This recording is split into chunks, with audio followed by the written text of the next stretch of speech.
Okay, welcome everyone. Happy to be with you today. My name is Max, in case you're unaware. And today we're going to be doing some synthesis. Woohoo, one of my favorite things actually. I hope you're all doing very well. Let me just say hello to the chat. Please say hello and feel free to ask a question.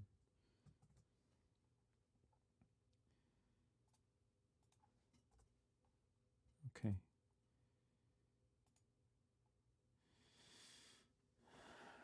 Hi, Bill. Hi, Prashun. I'm very well, thank you. Hello, Daniel. I don't think we've met before, have we? Sorry if we have. Yeah, so welcome to everybody who's here, everybody in the future who's going to watch later on. I'm ready to get into it. Nick, welcome. Yeah, I've been wanting to do a stream like this for a while. Normally I'm doing streams that are big series of composition producing sort of stuff. And today we're just, we're going to make some music, of course. We've got to make some music, got to make it practical, but we are going to be making a bunch of synths. I'm going to be trying to make a variety of synth types. We'll see how many we can get through. I'm normally streaming for 2 hours, so I'm going to go for that today, and we'll see what we get into. And please feel free to ask any questions or make any requests if you have anything. We're going to work with all, Thomas, yo, welcome. We're going to have, yeah, we're going to work with just the stock Studio One stuff today. So Mai Tai, of course, and then maybe we'll process some stuff with some effects as well. We'll just have to see. Just for a background for everybody, I have got quite a bit of experience in synth programming. I worked as a synth programmer, a synth sound designer, I should say. I didn't actually program my own synth. That would be pretty cool. For a couple of years. I actually worked for a company called Unison that you might know of, and I made a number of synth preset banks for them. That was for Serum, but I have used a wide variety of synths in my programming days. The synth CEO. Not quite. Well, you know, maybe we'll get there. So today we're going to be working with Mai Tai, which is interesting because it's, of course, not as fully featured as some of the third-party synths, but that's half the fun, is making it work with what you got.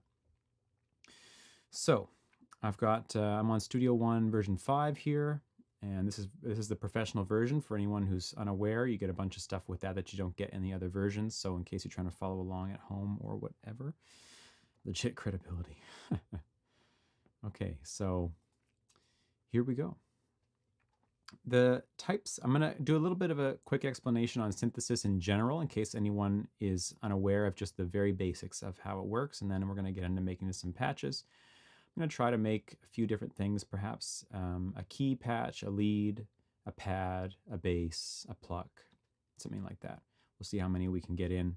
I'm not going to go so crazy with them. Sometimes, like, wow, when I'm making a patch and I'm serious about it, that's like a 2-hour endeavor for sure.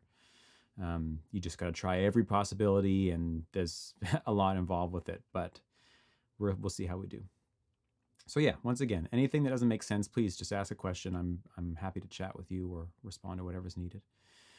So beginning off here, talking about synthesis in general, of course, the difference between a synthesizer and a sampler, for instance, like analyzing every last word, is that a sampler is playing back pre-recorded samples, recordings of pianos or guitars or whatever, and a synthesizer is generating audio in real time. That is generating the waveform, which is pulsing your speakers in the shape, so to speak, of that waveform. And that's producing the sound. So, which is actually just super cool. It's super cool that that can happen. And in an analog synthesizer, you're literally doing this with like electricity inside that little box. And then here we're doing it, you could say, with zeros and ones that later get transformed into electricity, which then move the cone of your speakers. And within our synth, let's just go over a few basic things. Let's talk first, though, about the general idea of subtractive synthesis, which is what we're dealing with here. There's many different kinds of synthesis, you may know. Now, do I have something else here? One sec, let me see. Oh, I got my face in front of the screen. That's a new feature for me, having my face big. Yeah, your video's staying in the middle of the screen. Okay. I'm important, man. You got to see me. No. Okay, here we go.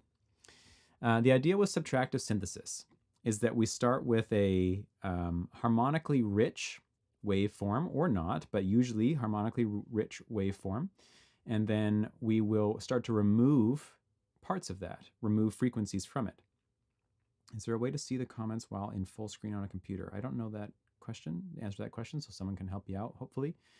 So we're going to start with some waveform, that a waveform meaning like literally the shape of the audio wave that we're creating. And when we're saying a shape like this is not like a picture of what the sound is doing in the air. It's not doing this. That's really important to know. It's like a picture of essentially positive motion of your speaker cone and negative motion, meaning like outwards and inwards like this. So this is what's happening. It's pumping forwards and back. It's not going up and down through the air. And yeah, so what we're going to do is pick some waveform to begin with. And whatever it's called, Mai Tai presents us with 4 possibilities here. We have a sine wave, which is also known as like a pure tone. That is, it contains no other harmonics. It's a single frequency, or theoretically it's a single frequency. It's not actually a single frequency because of various factors we're not going to get into now. A saw wave, which is like, you could say, the thickest or most harmonically rich starting waveform that we have. A triangle wave and a square wave. We'll try to use all of them today. Are you the real Bill Murray? Yes, I have Bill Murray in my chat for anyone who's unaware. He's big into music production. So when we're talking about subtractive synthesis, we're talking about creating something that has a lot of harmonics in it. When I say harmonics, all I mean is that when you hear a tone, like from my voice or a piano or a guitar or anything else like that, you're not actually just hearing one tone. You're hearing many, many, many tones that make up the timbre, or the tone, to use the same word again, of the sound you're hearing, meaning the difference between the sound of a piano and the sound of a guitar and the sound of a synthesizer and a saxophone is, this is simplifying it, but roughly is the way that its harmonics lay out and how they evolve over time. So when you're playing a single note, you're not just hearing that one note. You're hearing that note, and you're also hearing multiples of that note. That is, if the pitch you're playing is, say, 100 hertz, 100 oscillations a second, then you're also hearing 200, 300, 400, 500, 600, 700, and so on, multiples of the original, but they're decaying in volume, basically. And the way in which they decay, the shape they make, you could say, and how fast they decay is really what makes the timbre, or the tone of a sound, what makes it sound the way it does. So when we start with a simple wave, and please tell me how the volume is on this, because it's just compared to my voice. Let me pitch my keyboard up.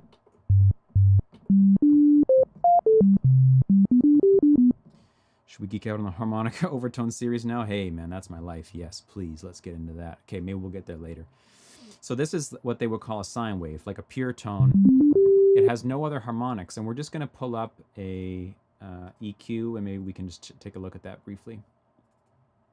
So here's an EQ, and if I hit this one tone, we can see it's producing one spike, that is one frequency. So hopefully you can hear me speaking while I'm holding the tone. If you can't, please let me know. So it's just producing the one frequency, and then there's there's reasons for why you're not seeing just a single band, and you're seeing like it looks kind of thick. There's some mathematical stuff going on there that doesn't matter to us right now, but suffice it to say, compare this to this. I know this is kind of harsh sounding. Let's turn this down. You see all this? These are the other harmonics present within the sound. That's what makes it sound the way it does, meaning like buzzy in this case. So the saw wave is the buzziest. It is full of harmonics, you could say, every harmonic, and the sine wave is the least. And then the other ones are kind of variations, you could say, of that, meaning they skip certain harmonics to produce their tone. The specifics of all that isn't really what we're getting into today. I just wanted to cover it just to make sure we understand what's going on with synthesis. So we're starting with this harmonically rich tone, and then we're removing some of those frequencies, and we're going to remove those frequencies in various ways. Either remove them altogether or remove them over time, so that they start present and then go away, or they start away and then become present. And that changes how the sound evolves over time, in the way that maybe you hit a guitar string and it goes down. So you have lots of high frequencies at the start, and then they slowly get quieter and quieter until you're having almost a sine wave at the end, right? So we can emulate that kind of stuff with synths, and that's often the way I like to work. So let's start off by creating a key sound. When I say a key sound, I mean like a kind of piano type sound, something you could play on a keyboard. And this is great for laying down chords in a track or playing arpeggios or whatever, just like you would with any kind of electric piano or whatever kind of other sound you want to play that can do that. And we're going to go for something kind of chill here maybe. And let's start off with a triangle wave. So I'm deciding which wave to start with just by experience, just by having made many synth sounds, thinking, what do I want to begin with? Because that has a huge impact on the end result, the type of wave you start with. And as you start to practice synthesis more, you'll be able to tell what kind of shape you're hearing when you hear a synthesizer in a song. As in, like, is that a saw wave that's being filtered, or is that a square wave that's being filtered? Because they have different tones, and just like anything in music, you just get familiar with the sound of them through exposure. You just hear it over and over and over, and eventually it's clear to you what you're hearing. You just put a name to it, right? So we'll start with a triangle wave, which is going to sound like this. And maybe I should, well, I don't know if that's so important today. I have a little thingy. You guys can tell me if you want it or not. I have a thing that I can put on screen if need be that shows the chord that I'm playing and also shows what I'm playing on the keyboard. So you can see here I've got a keyboard displaying, but also I have another one that I can put down here that will always be displayed and chords will show here. But it's also, you know, not that important. If you don't want to see it, that's fine. I like music. Welcome. Nice to have you here. Okay, so we're starting with the triangle wave here, and let's start shaping it. So right now, there's a few things to take note about this. One is that when I hit a note, it starts instantaneously. Second thing is that it stays at that volume continuously. The third is that when I release the key, it ends instantaneously. And last would be that the quality of the sound does not change over time. It just remains static, just like this. All of those parameters we can and will change. We're going to start by shaping the way that the sound, the volume of the sound moves over time so that we get a more piano-like quality to the thing. Just give me 1 second. I'm going to turn off my heater here. It's already super hot in this room and I don't need any more of it. I'm also wearing 13 sweaters, so that might contribute to it. Okay, so let's start shaping this. First thing to know, when we see amp over here, it says amp. This means amplifier, which all we need to understand from that means volume. Envelope, we're talking about we're going to basically create a shape here, a visual shape that is an image of the volume over time. And that's really what an envelope is. Any kind of envelope is an image of movement through time that you can assign to something. So we see we have 3 envelopes over here. We have the amp envelope. This one is hard-coded to be the volume of the synth overall. That means whatever you do to this thing is going to be applied to the oscillators overall. Your CPU is working hard generating these tones. Yeah, and it gets cold in Canada. Ludacris told you. It's all true. So what we're going to do is basically draw a shape here using these knobs. And these knobs are very simple. This is attack, meaning how long does it take for the sound to get to full volume? Right now attack is at 0, so instantaneously. If I put this way up, it fades in. And this is literally a picture. Volume 0, maximum volume. Once it reaches maximum volume, it just stays there until I release the key and then it instantaneously drops. So if I bring this back to 0, the second parameter we have is decay. Studio One versus Ableton, which is best? Oh, geez, I don't want to start a war, man. For me, Studio One is best, but I'm also not like a performing electronic musician. So if that's you and you need to be playing out live, then maybe Ableton. I'm not so sure. So we have the decay here. Decay is, before I say decay, I should say sustain. So sustain is what volume will the patch sustain at while I hold it. Right now, it's sustaining at maximum volume, whatever the volume of the synth is set to. So when I move this, watch what happens on the graph. That line, that horizontal line, actually this dot, is the sustain level we're going to be at. So as I move it, you notice that we're getting louder and quieter because we're at the sustain period. We've passed the attack period, which is 0 milliseconds right now. So we instantly move to sustain, and sustain is now the volume of the patch. So what I'm going to do is actually set this down to 0. Any real instrument, of course, when you pluck it or you strike it or you do whatever, if it's not a bowed instrument or if it's not a wind instrument, will decay. Any kind of plucked instrument will decay over time. And that decay is what we're going to be emulating here. So it really pays when you're working with synthesizers, if you're going for like highly usable practical patches, like the kind of patches I'm into making, is to consider how real instruments function and try to emulate them in as many ways as you can possibly conceive of, really. So this is one simple way, which is that when you pluck a guitar, when you hit a piano, when you ding a bell, when you do whatever, the thing is going to start at its loudest and then it's going to decay. It's going to take some amount of time to go from maximum to the bottom. So we know we're going to have an instant attack. We know we're going to eventually reach 0 volume, and we're going to get there over a span of time. And the span of time is called the decay. So this is going to tell us how long does it take to go from maximum volume down to 0. So right now, very quick. This is 86 milliseconds. So this could be cool, right? You can do some pretty cool stuff with that. It's not what we're going to do today. We're going to do that later on, maybe when we make a pluck. But for now, we're going to pull this out. I'm going to go for something like maybe 4 or 5 seconds. Now you notice though, as it gets to the end of this line, as it gets to the end of the envelope, it sounds like the decay is going pretty smooth, right? But then all of a sudden, right at the end, it almost sounds like it just drops off a cliff and goes quite abruptly down to 0. I'm going to play it again. Let me just make it a bit shorter so it's quicker to happen, and then you'll see what I mean. I'm going to make it a bit louder here. Right? It sounds like you're going down, down, down, and then all of a sudden, bleh, it just stops. That's a function of this linear curve that we have, or it's not even a curve, it's a function of this linear decay that we have. And we can bend this by grabbing this thing in the middle and making a shape out of it. So remember, this is literally a picture of the volume. So in this state, it's now decaying very quickly in the beginning and then slowly in the end.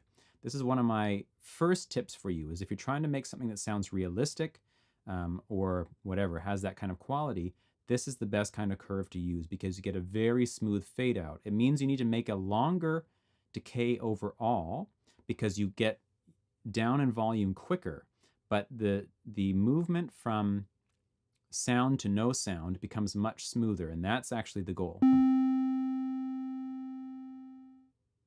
So we can even bend it more, and then we can make it way longer.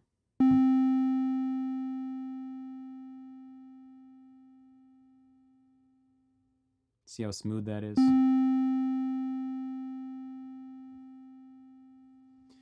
Okay, so that's the idea. So we're starting to get our envelope set up here. We've got the attack, we've got the sustain down at 0, we've got how long does it take to get from the top to the bottom, that's the decay time, and then release is what happens when you release the key. Say I'm in the middle of this curve, and I let go.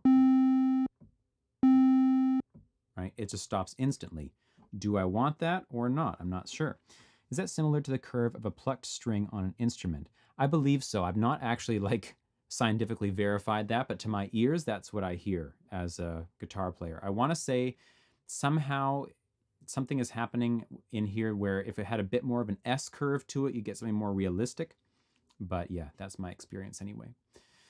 For anyone who's curious, I'm a guitar player. That's my primary instrument, but also piano. So I've spent a lot of time listening to those plucked strings. And so speaking about release, let's say, does this curve have a name? Yes, exponential fade out. Exponential fade out. No, it's the opposite. It's a logarithmic fade out. Someone can correct me on that, please. The release now is, okay, what do I want to have happen when I let go? If I turn this way up, I'm going to play it until it, say, reaches about here in the curve, and then I'm going to let go.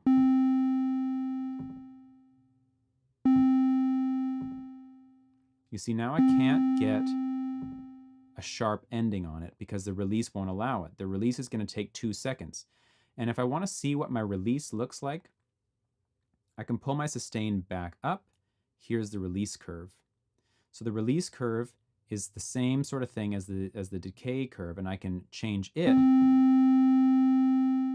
So I'm going to click and release.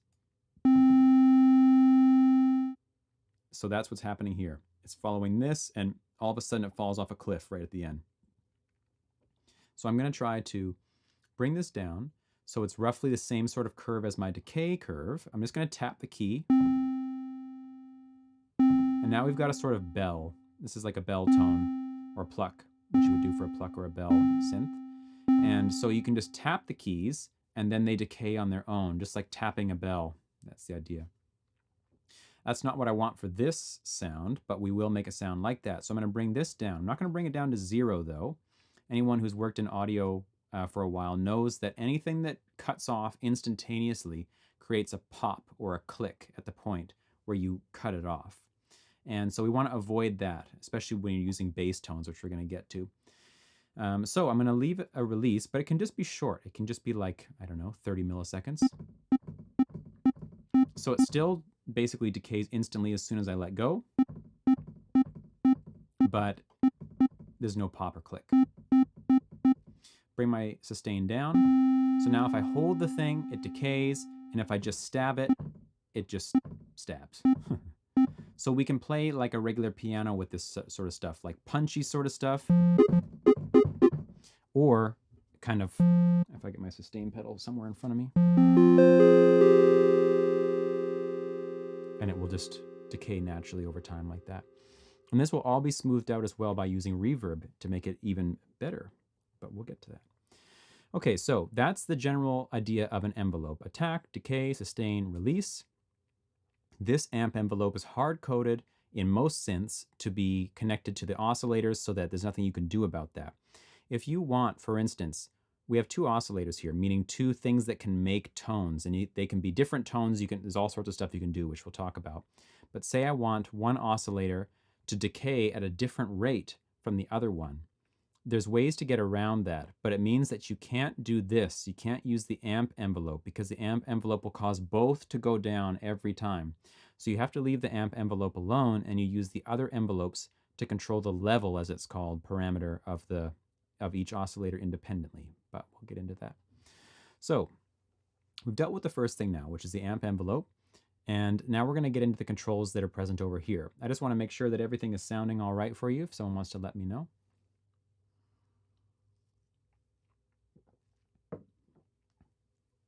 Okay, so at the top we have our waveform selector, of course, we've talked about, but beneath we have a series of controls here that we're going to check out. Sounds good here. Okay, that's good. The first is the octave. So I think we all understand what this means. The octave is literally like, is it this, or this, or this, or this, or this? So what's the point of having this? The point is that you may want to play in the center of your keyboard, but not have it sound in the center of your keyboard. You might want it to be playing an octave above where you are holding, or an octave below if you're playing a bass patch. Perhaps you want one oscillator to play in its normal register and the second oscillator to play in a higher register, so you're playing 2 octaves at once, right? All that stuff is possible. So this is what controls that. This is at the 8 here is standard. I don't have the actual answer to this, but my intuition about these numbers here is they're referring to feet, as in like organ tube lengths, like 8 foot, 16 foot, 32 foot. Quote me on that if you like. I don't actually know that answer, but that's my sense. The longer, the deeper. That's the idea. So we're just going to leave it standard for now because we want just a basic key patch. So next thing. Am I coming out of this thing? No. Okay. It's useful for bass. Yes, exactly. Okay, the next thing is we have a semi knob. This means semitones. Pretty straightforward. This pitches you around. So for instance, I could get one oscillator, sorry, let's put that on triangle, one oscillator playing at one pitch and one oscillator playing a fifth above it, which is 7 semitones up. And now I get a fifth with every key that I play. So that's a thing you could do. Has its uses. Let's get this one back off again. Fine means it's just a pitch shift control, but it's very fine control over the tuning, so that you could detune something just a little bit off, or you can create a vibrato effect just by modulating this thing back and forth. And we're going to get into exactly how you do that soon. I should also mention, if I've moved a control like this and I want it to get back to 0, I can just control click it and it will go back like that. So we have a kind of coarse control over our pitch through semitones. We have a fine control over the pitch through the fine knob. We have the level, which is literally the volume of this oscillator relative to the entire synth. This is our volume of the entire synth. This is the volume of this oscillator compared to the rest of the stuff in the synth.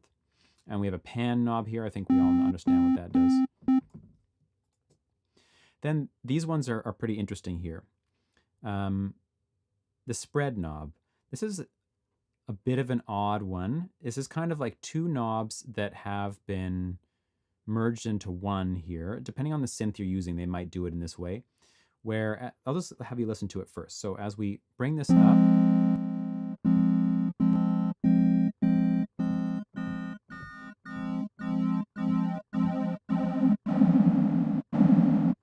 Eric Davidson, yo, welcome. So, can you hear what's happening? Now we're talking, right? That's the kind of music I want. No, okay. What this is doing is creating duplicates of the oscillator. It's detuning them from one another, old school Pokemon synth straight up, detuning them from one another and panning them across the stereo spectrum. The further you go up in the spread, the more they're getting detuned and the wider the whole thing becomes. Again, if you've been in audio for a while, you might have fallen prey to this misconception, which is that, say you want your vocal to be wide, and you think, oh, I've got my vocal track here. I'm just going to make a duplicate, pan them both left and right, and I'll get a wide vocal. But unfortunately, it doesn't work that way. The ears need to receive different information in order for them to register a stereo signal. If they're receiving the same waveform at the same time, you're going to hear a centered image. So in order to get a spread sound, you have to detune the oscillators from one another so that they're not perfectly in tune anymore. But because you spread them across the spectrum, if the detuning is slight, you won't actually perceive it being detuned. You'll just perceive a wide spectrum, which is the whole point. However, if you push it too far,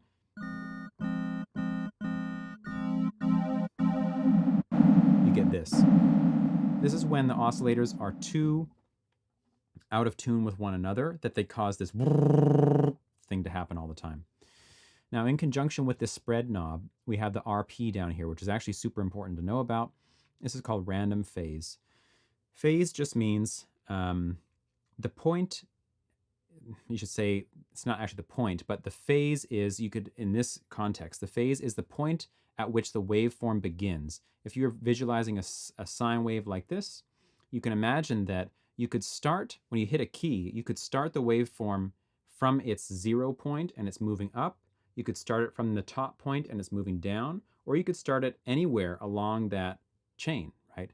And so when we're detuning multiple oscillators, if they're all starting from the same phase point, they get this sound that'll contrast with this sound. Okay, in this case, we're not getting any difference. What am I missing here? Okay, so on the saw wave, you can hear it clearly. I'm not sure what the issue is with the triangle wave, or if I'm just tripping, I don't understand the thing clearly. But here, check this out. Here's with the, everything is set at one phase on the saw wave. It has like a laser sound. Meow, meow, meow. That's because they all start in phase and immediately go out from one another due to the detuning. Meow, meow, meow, like that over and over. When if I click the random phase, get a much nicer sound. I mean, unless you're into lasers. I mean, I'm into lasers too, I guess, so maybe we should keep it.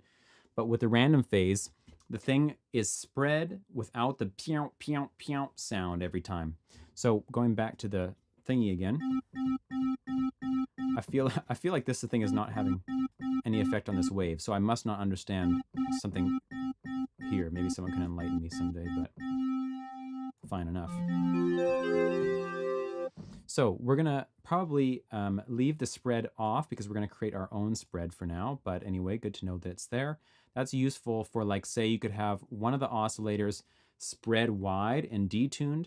The second oscillator could be pitched up an octave and not spread. So it's centered and clean, and the lower one is spread wide. You get a much wider sound spectrum that way, both stereo-wise and also frequency-wise. You get high frequencies in the center, low frequencies on the side, kind of a cool effect. We'll probably do it at some point. And the last thing to know here is there is a sub-oscillator built in to both of these oscillators. And this is basically like having a second oscillator inside of this one. What it does is play the same thing an octave lower. So now I'm hearing the original oscillator at 8 and this one at 16. And if I bring this down, 16 and 32. So this can be cool for a whole number of reasons, right? Like if I'm, since the sub-oscillator is now the lowest sound we're hearing, we're gonna tune this knob as if the sub-oscillator is like our main oscillator and the other one is above it. So we could bring this up like this. Sorry if that's too loud for you, just let me know.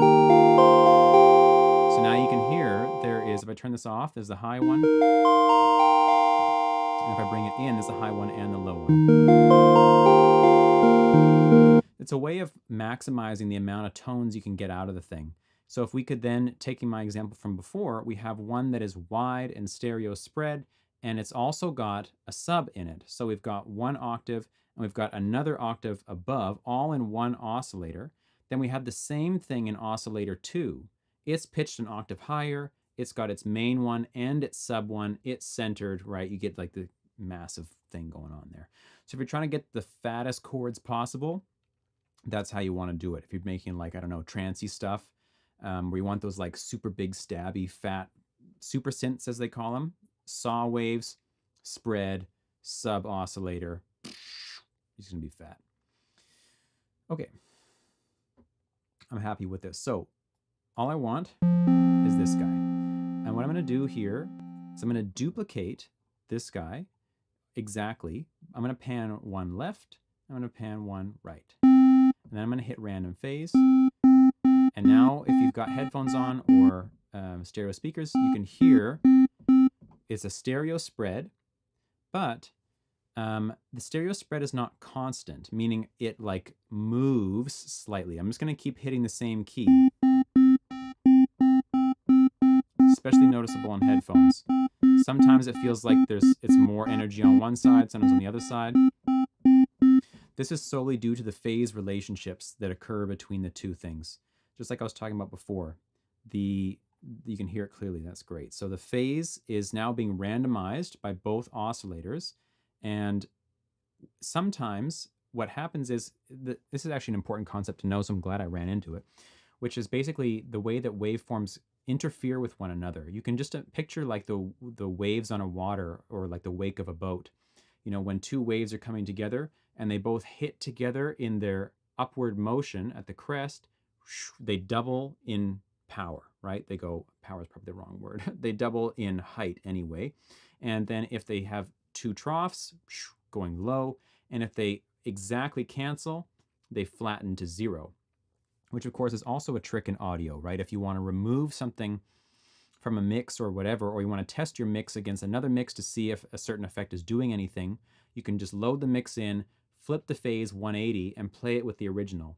If the mixes are truly the same, you will hear nothing. You will exactly cancel all the waveforms one against one another.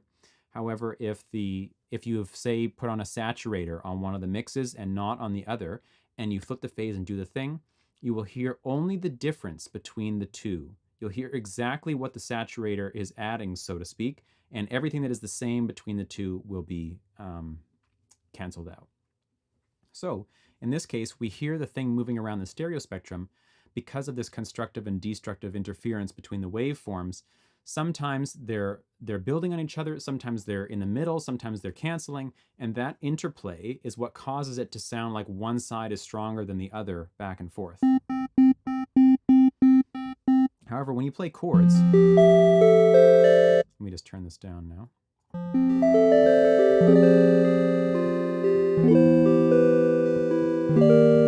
When you're playing those kinds of chords, you're hitting so many notes that the thing will be spread across the whole spectrum, and that's what we're going for right now. Probably on a key patch like we're making now, we're not trying to have like single notes being played, right? That's not the point of the patch. The patch is to arpeggiate, the patch is to play chords, whatever. And because that's the case, you're going to be playing lots of notes at one time, and it's going to fill the stereo spectrum, and you're going to get a great sound that way. Okay, so that's our oscillator setup. Despite all my long-winded explanations, I've left it super, super simple. Both are on triangle waves. One's left, one's right.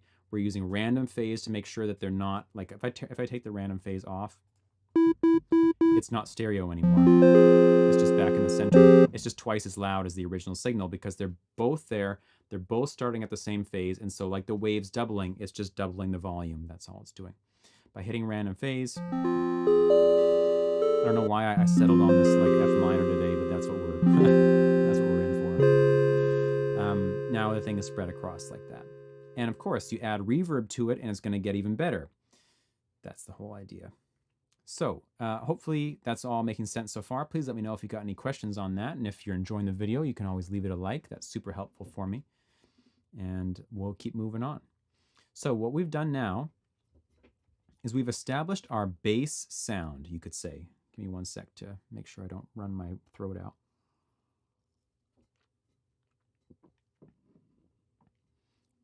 So we've established the fundamental sound of the patch, but we're not nearly done here. Like, this is already cool. Like, you've already learned a ton of things. That's awesome. Thank you, Nick. I'm glad. Like, I would just use this, right? This is already sick. Like, come on. Especially if you're like, I don't know, around my age, or I don't know how old you have to be or young you have to be to like be into the retro gaming vibe. But you hear this kind of sound and you say like, yes, want that.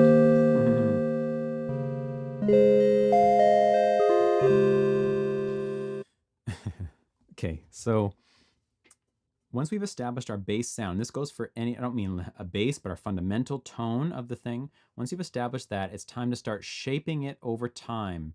That is, using filters, LFOs, and all sorts of other cool things to trademark it, to make it change as it moves. Right now, the only way that it changes it moves, changes it decays. The only thing that's changing now is the volume. And that's cool, but it's not realistic if that's what you're going for. Things in the real world cannot be repeated twice the same. So they require the synth to get a kind of organic quality to it, requires you to input as many subtle movements as possible. The more subtle movements you can put in so many different ways, which we can get into, the more alive the sound is going to feel.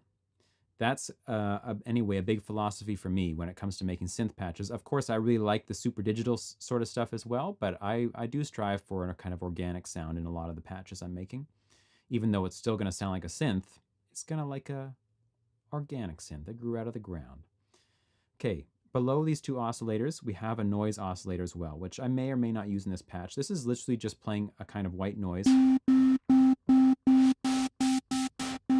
And the color knob is essentially a filter, excuse me, on the noise. I'm going to turn these oscillators off for a second. It's like a bandpass filter. But you can hear it's decaying just the same as this images that we've made on the amp envelope, because this is applying to every oscillator. So what I can do is put these guys in. You'll also notice that this noise is mono. Turn it off again. It's not like you're hearing it stereo separated, right? So because it's mono and these are stereo, you might get a bit of an odd thing going on there where it feels like a kind of a mismatch. There's ways around that. We can look into that in a minute. But I will just keep it at full color for now and turn the level way down. Almost like this. This is just giving a slight hissy texture to the top of it. Is that vintage gear? Is that the bright high end of the waveform? Is that, who knows what it is? It just sounds kind of nice. There's that chord again. So this is, again, if people are into the retro vibe, this is what you want. You want that noise on there. Notice though, it kind of gets louder as I play more notes. It's building up with every note that's put on. So I'm going to bring it down in level just a little bit more. And we'll turn it off.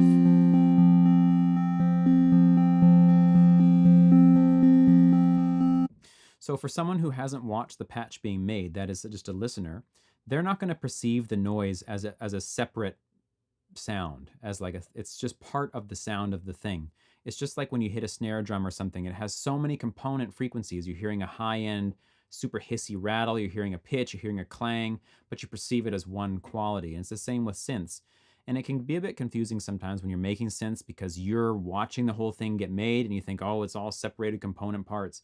But then you hear it in the track and you realize, oh, it actually just sounds like one thing. In fact, in a lot of electronic music, people will use multiple synths and layer them together to make a bass or a chord sound or whatever. And we don't perceive it as being multiple synths. We just perceive it as one sound because the notes hit at the same time, they're hitting the same pitch, and you get the idea. Okay, so I'm happy with this. This is our fundamental sound. We can start moving down this now. So I'm kind of outlining a bit of a workflow here, right? We're picking a fundamental tone first that we're going to start shaping. We're shaping its progression in volume over time using the amp envelope so we can at least get a sense of how it flows. All the stuff on the left is kind of done first to establish that tone. Then we move into the center section, which is how you modulate that tone over time.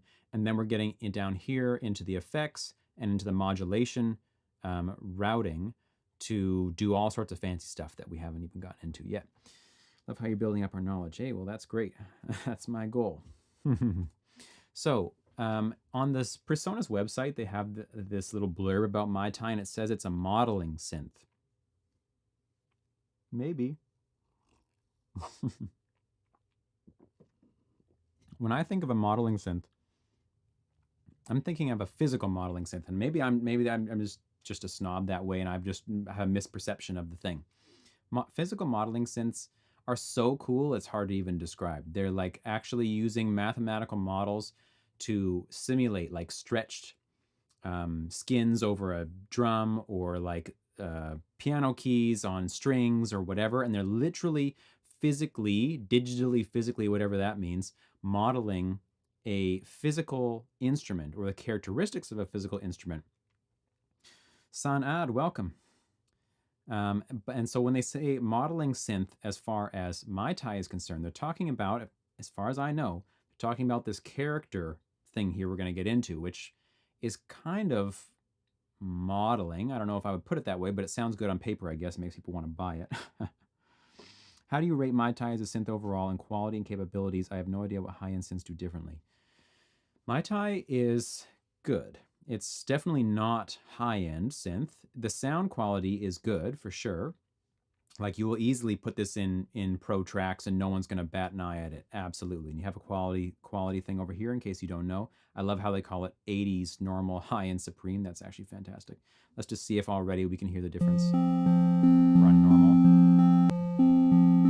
80s. Let's go between 80s and supreme.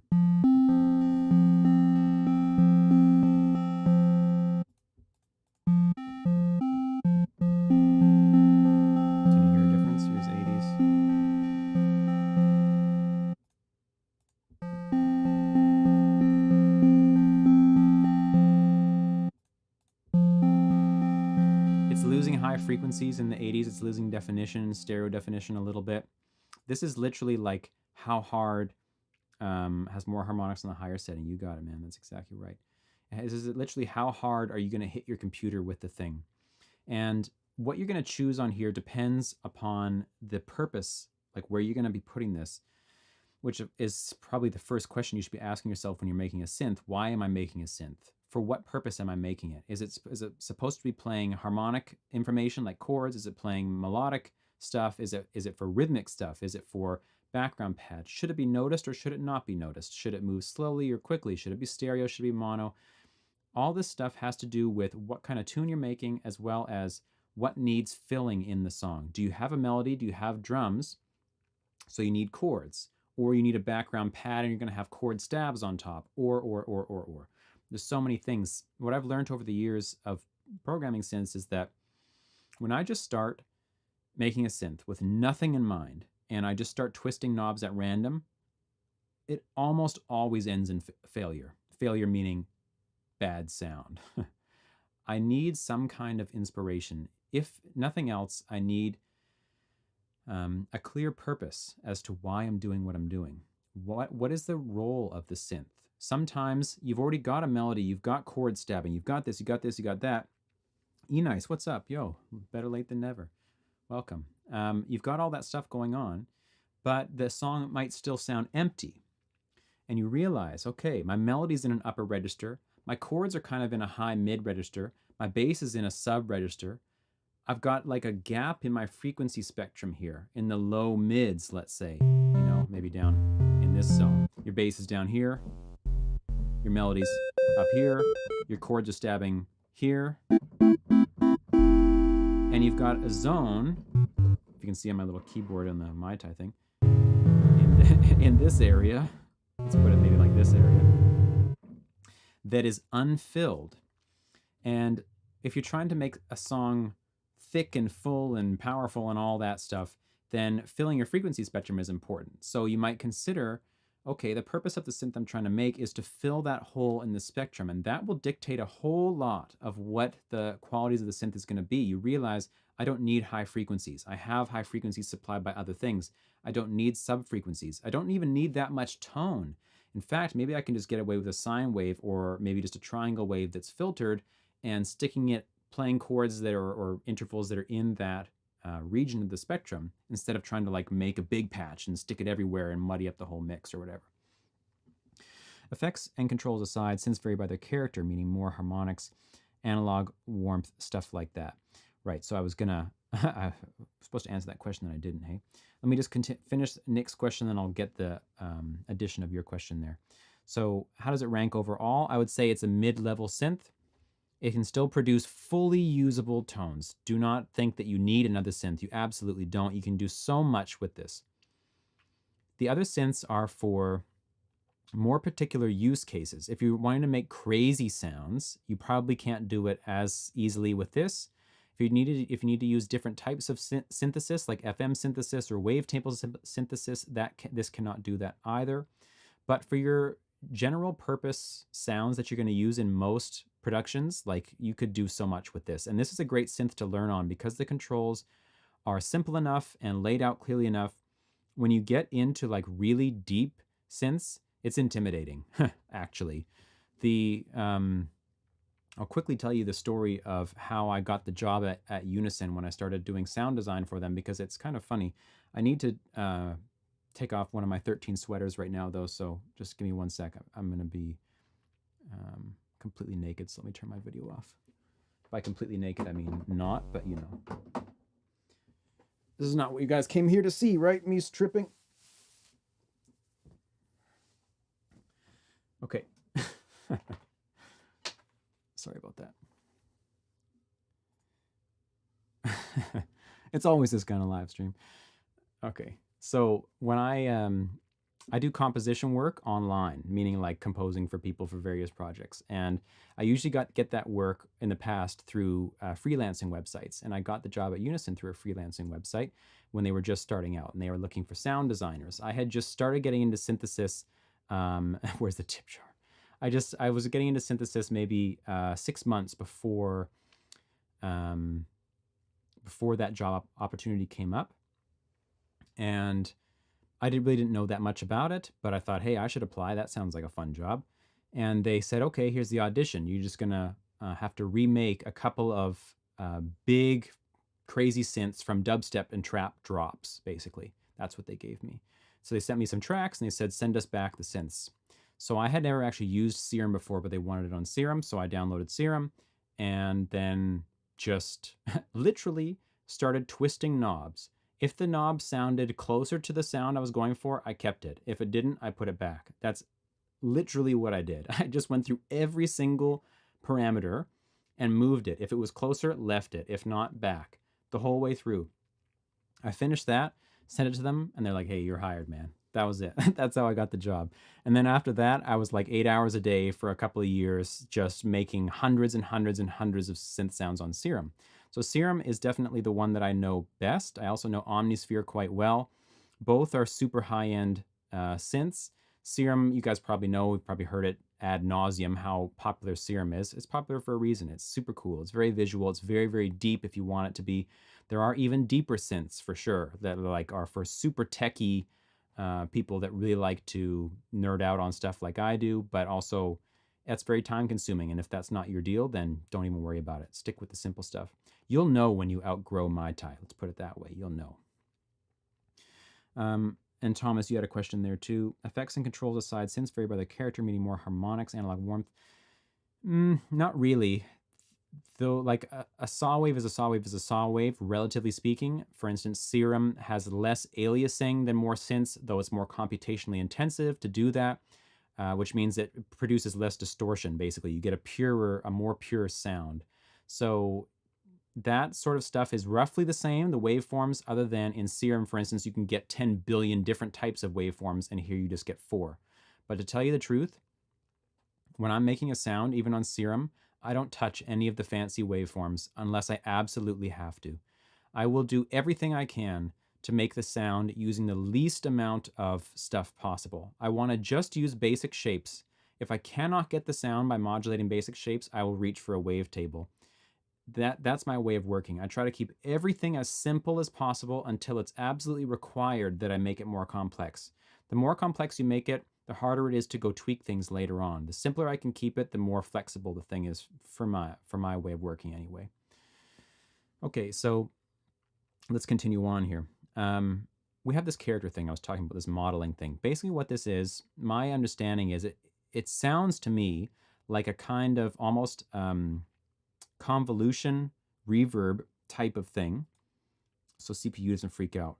I don't know that the complex waveforms are more CPU intensive. That's actually a good question. I want to say no, but I actually don't know that. You guys may know what a convolution reverb is. They have a little device that they ping in a room, and then that records the reflections of a room, and then you can run your sound through it to get a very, very realistic representation of a physical space. And we have one of those in Studio One. It's called Open Air. And air as in AIR, impulse response, open air is kind of clever. So I don't think that this is exactly that, but something is going on here where these things are kinds of like, almost like EQ spectrums or impulse responses. I want to say that we are running the synth through. Doesn't Persona sell something to go deeper into Mai Tai as far as synths is concerned? I don't think for Mai Tai. They sell it for presence. You can go deeper into presence for sure. The sampler, but not for Mai Tai. If there is, I mean, oh, you got to let me know. I don't know how I wouldn't know about that. So all of these ones will modulate the quality of the sound in a certain way. So let's just try a couple out and see what we can do. Let's take one that's pretty obvious, like the talkie one. So I used massive and my CPU went up to 15% and I didn't do anything. Totally, that's the way it is, man. That's when you change this down from supreme back to 80s. We'll leave it on high, how about that? Already you can start to hear something happening to this sound. I'm gonna stop talking, I'm gonna turn it on and off, and you just try to perceive what's happening here. So here it is off.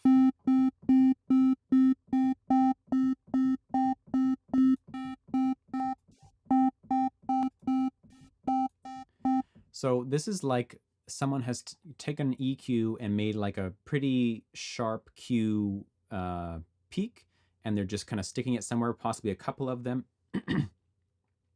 and it's not moving right now. So we just get this boost, this like nasally upper thing, right? I should probably mention that. My way of working with synths is honestly to like, I don't really know how to describe this, but when I'm going for a tone, I can like feel where in my nasal and throat passage the thing rests. Whenever I'm working with EQ or synthesis, synth design, I'm hearing like all those different qualities, trying to feel where it is inside my mouth, basically. And then I'm holding that, and I'm moving stuff until the synth matches the feeling I have inside. I don't know if that's going to be helpful for you, but that's something that's super helpful for me when I'm trying to diagnose problems in a mix and also creating tones in a synth. So what this is going to do now that this is in there and I move this sound, I'm going to turn the amount up actually. This is like how intense the effect is, and this is a modulation of the effect, which you'll hear. Basically sounds like a phaser. So you could leave this somewhere static, for instance. Right, and if I turn this off, because I have the amount dialed up like crazy, you can really hear it clearly. So again, I don't know exactly how the physics of this is working, but it's a pretty cool effect.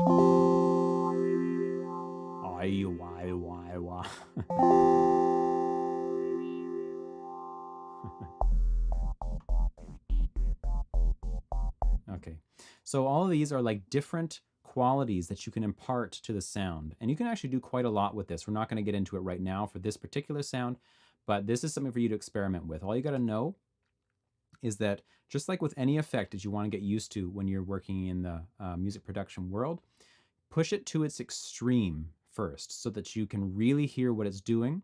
Then once you've found what it is the effect does, you dial it back. So you want to throw this amount like way up and start playing around with the sound. The sound is a kind of modulation parameter that there's some flexibility or there's some variation possible in each of these character presets. And by moving the sound around, the sound knob, you'll shift through, almost like shifting through a wavetable in Serum, you'll shift through a variety of different kinds of sound qualities, or almost EQ curves. It's hard for me to even say. Applied to the tone of the thing overall. And then when you find one that's decent, dial it back just to the point where your taste tells you you should. For now, we're going to leave it off, but that's a really cool feature, and we'll probably use it in a little while. Okay, I've already gone for an hour. Holy God, I talk so much. That's a problem in my life in general. Problem or a benefit, I don't know. Now, we're on to the real meat of the thing. Filter movement. So at the beginning, I talked about subtractive synthesis. We need several dozen hours. That's nice.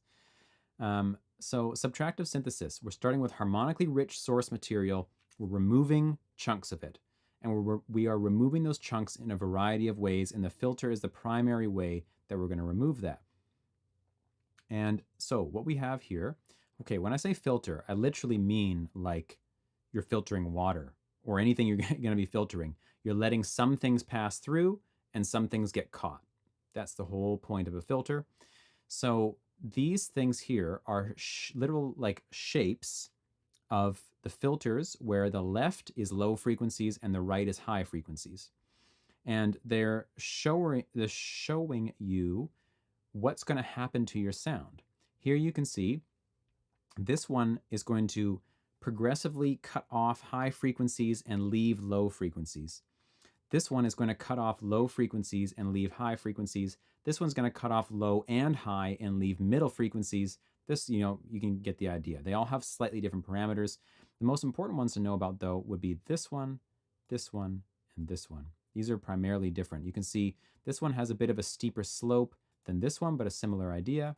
This one is the opposite, meaning it leaves high frequencies in and cuts low frequencies out. And this one is called a band pass, meaning it's just leaving a small band that comes through but cuts everything else out. So these different things will color the way that your sound sounds by cutting out certain frequencies, and you can move them over time, which is the whole cool part. So the most common one by far is just this. This is called a low pass filter, LP. That's why the LP is there. 24 decibels per octave is what it is. It's cutting out 24 decibels for every octave of sound that you go, and for every octave of frequencies you go up. And low pass means it lets the lows pass through. Sometimes this terminology can be confusing because there's another word for this as well. It's called high cut. High cut and low pass are actually the same thing. So you're either cutting the highs out or letting the lows pass through, and that can trip some people out sometimes. The main thing you have to know when you're using filters is you select your filter type, and then you select your cutoff. That's the main idea. So let's just take a listen.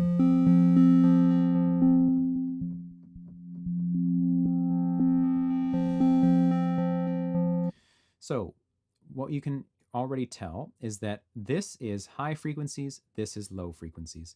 When I hit the knob, I don't know if you can read that thing, it says 20 kilohertz. So 20,000 hertz, top of our hearing spectrum, down to 20 hertz, the low end of our hearing spectrum. So this is going to say, above which point do you want me to start cutting frequencies out? Above 20 kilohertz? Okay, so I'm not cutting out any frequencies. You hear the whole sound. But when we bring it down, let's say to 1,000, above this point, we're going to start removing frequencies, and below, we're going to leave them untouched. That's how the thing works. Great stream. You explained it all brilliantly. Thanks. Oh, well, that's great. I'm happy to hear that. All gone wrongful. Welcome, by the way. So already this could be awesome, right? This might be what you want. You don't even need to let it make a move or whatever.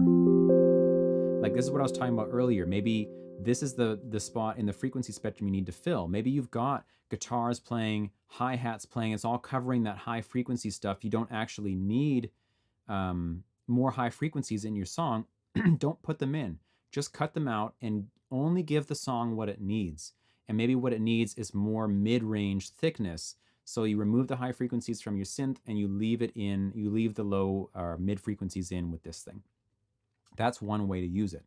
So there's two components to this. There's the cut off and there is resonance. Resonance, if you can see this little image here, it almost looks like a resonance spike. A resonance is literally like, okay, if this is my low pass filter, so here's low frequencies, high frequencies, here's my filter. So here's high frequencies still, all this is getting cut off, right? And then all this stuff is being left in. Resonance is literally like putting an EQ bump right here, right where the cutoff is. And the height of that bump is determined by how much you turn up the resonance knob. And what this does is it creates a very particular sound that once you attune your ear to it, you will always recognize it. So I'm going to play it now and you'll get the idea. So let's turn this way up. Off. On.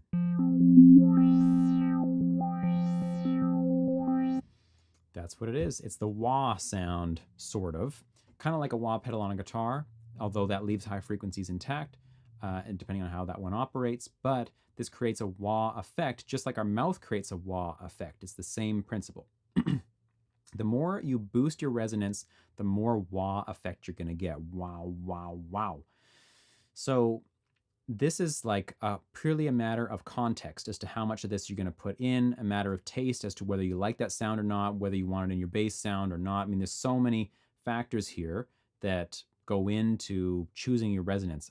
Personally, I'm often keeping resonance either fully off or just a little bit on. I don't know why. I'm not a huge fan of the wah thing, not for guitars or for synths personally, only occasionally. And I like the smooth quality of this. Somehow it feels, I don't know, more organic to me. I don't know why. I just quite like it. So I'm going to leave this off for my patch, maybe just a little bit. Yeah.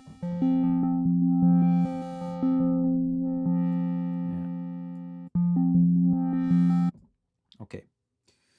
So far we understand the filter type, meaning leaving lows in, cutting highs out, or leaving highs in, which when it's at full now it's going to do nothing because this knob is now saying below this point, cut frequencies out. So I have to move it down. So you often hear like arpeggiators and stuff doing this, right? That sort of thing.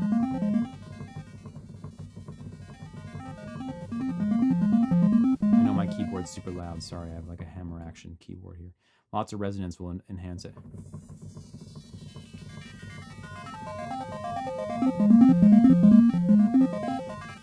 Right, that's the idea.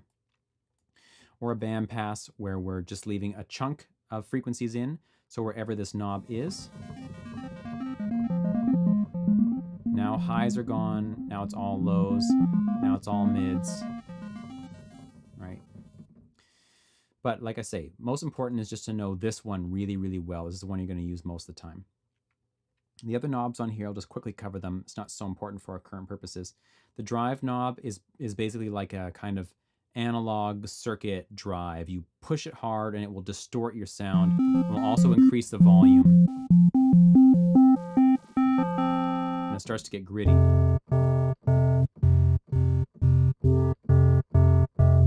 Right? It's kind of like running through a guitar amplifier really hot. The punch knob, I'm not exactly sure how it works, but my understanding seems to be that it is like putting a boost on the attack portion of like the very first transient of the sound, because you get a punchier.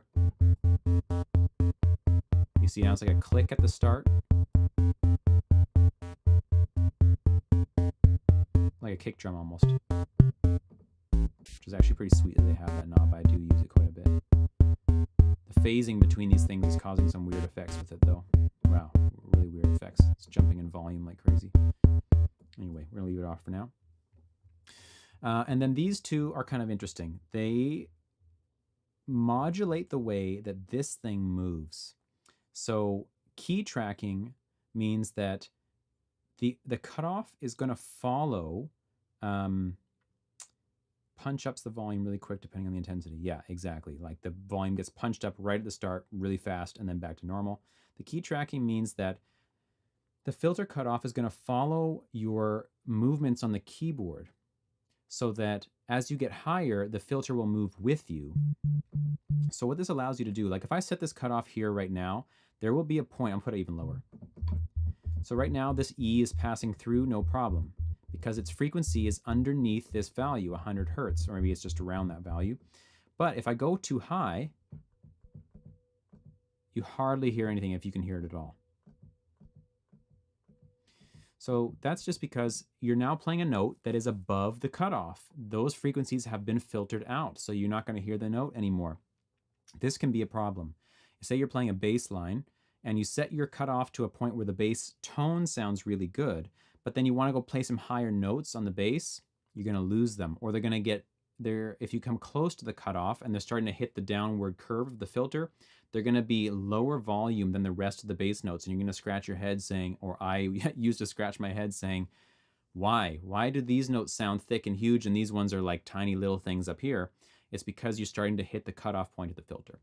And the key tracking is designed to fix that, basically, so that when you set a tone with this fully pulled up, so now I'm going to set my tone. The idea is now as I move up the keyboard,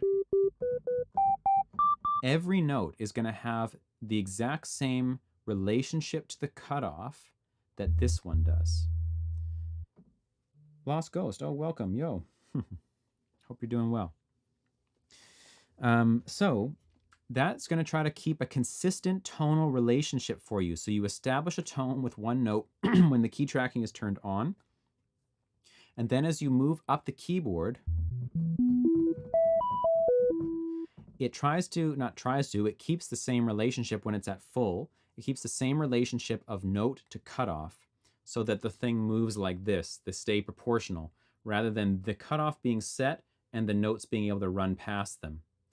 It does have a different sound though, and it's not always ideal. So you need to experiment to see, depending on what you're trying to do, whether you actually want that or not. That's up to you. And then velocity, you can imagine, is how the cutoff is going to react to how hard you hit the key.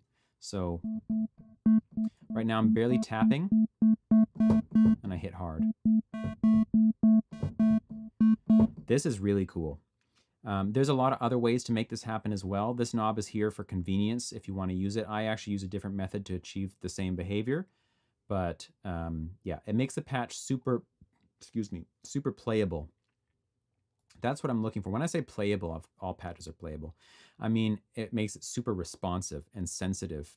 If you have a keyboard that is capable of velocity sensitivity, meaning just about every keyboard except like your computer keyboard, then you're going to have a much more realistic patch, meaning when you play like a keyboard sound, any kind of regular keyboard or piano, its tone changes depending on how hard you hit the key, right? You want to be able to slam the key and have the thing sound like it's getting slammed. That's the fun part about playing a real instrument. One of the fun parts is that the whole thing responds to every different input you give it. So you can play soft, play hard, play medium, and you get different responses out of it. So a lot of my synth design centers around this concept of high playability, high responsiveness, so that every little change in articulation produces changes in the sound, and those subtle changes in the sound produce a more well-rounded organic sound overall, which is like, yeah, the whole thing that I'm into. Okay, I'm going to leave this off for now. And we're good with the filter. If there's any questions on filters, just let me know.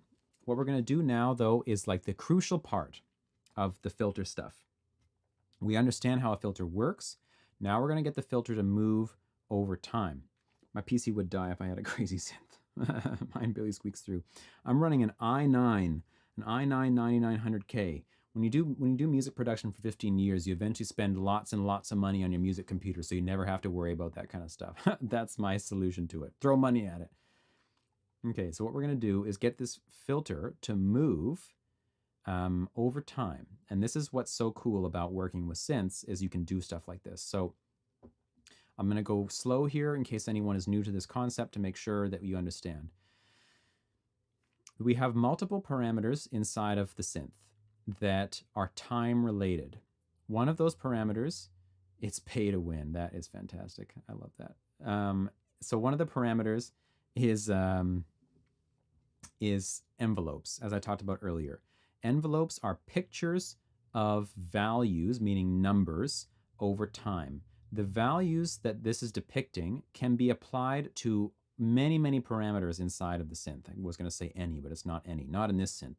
Some synths allow you to modulate almost every single parameter within it. That's not always the case in Mai Tai. But this is like a slope or a picture or a curve that you can apply to various parameters. For instance, we want to apply this envelope shape to this cutoff, so that the cutoff, for instance, starts high and then decays to be lower over time, meaning it's going to do this: start high and decay lower over time. This is the same thing that a real instrument does. That's what we're going to copy. However, it's not just envelopes that can do this. We have two envelopes here, 2 and 3, that are available to us to use. Currently, they're not doing anything, but we can make them do whatever we want. We can attach these things to various parameters in here. But the way an envelope works is that it plays through its slope and then it's done until you re-trigger another note.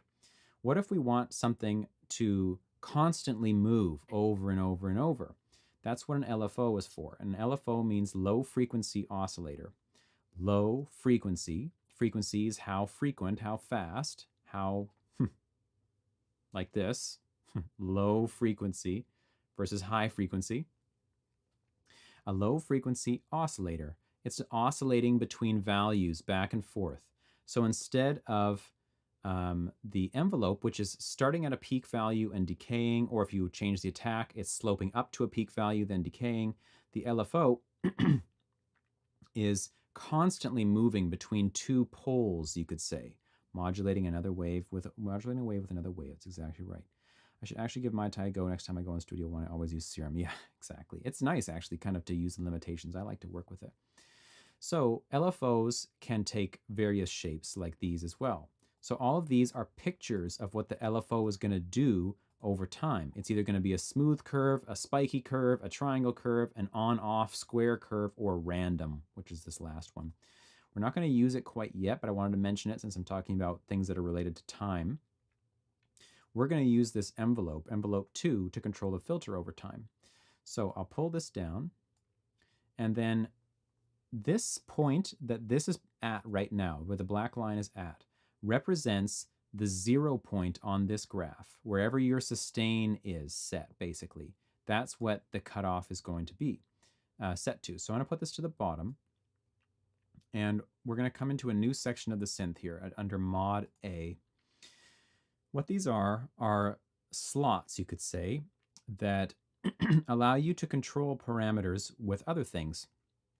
You can see there's 2 things already set up in here, and here's how it works. The top part says, is this even functioning? No, yes. The next part says, what do you want to do the controlling? What parameter is going to control another parameter? In this case, envelope 2, which is this, is going to be the source of the controlling. And what is it going to control? It's going to control whatever is in the bottom here.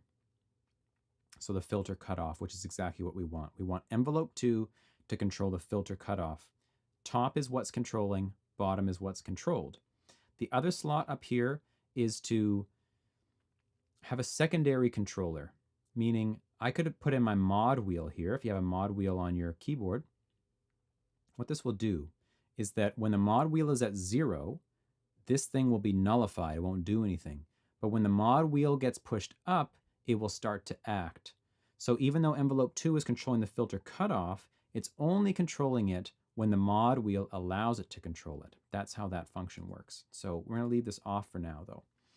The blue here is how much do you want it to do it. So we've got our cutoff set here, but I'm going to pull my cutoff all the way down. So when I hit a note right now, we hear nothing. That's because it's set at 0, and this blue thing, this blue slider has not been moved. But now if I pull this all the way up, it's now doing this. Starts here and comes all the way down to here. It's following this slope exactly. This is the peak.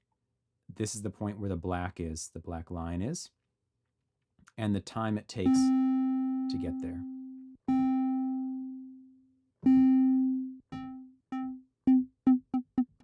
Is the decay, which is just like we did with this envelope.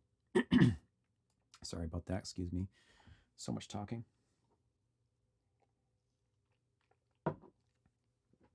So we have pretty much all the same controls that we do up here, other than this delta control, which is like you can see what it is. It's a delay until the thing starts. So I'm going to hit a key right now. Okay, so there's definitely uses for that. We're not going to use it now. Here's the attack knob going up. Now it's going to take time to reach full before it comes down.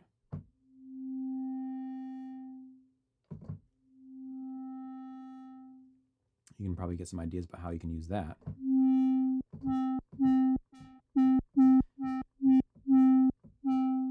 And you can hear when I let go in mid movement,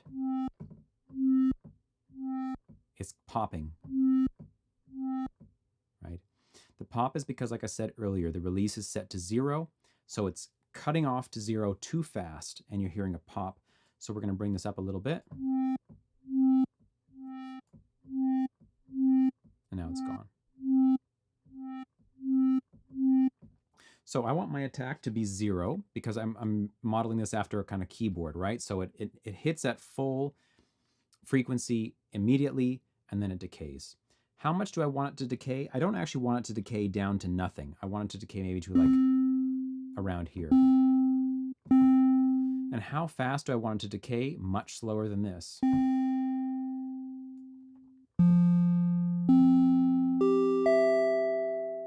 That's pretty decent though. A bit longer.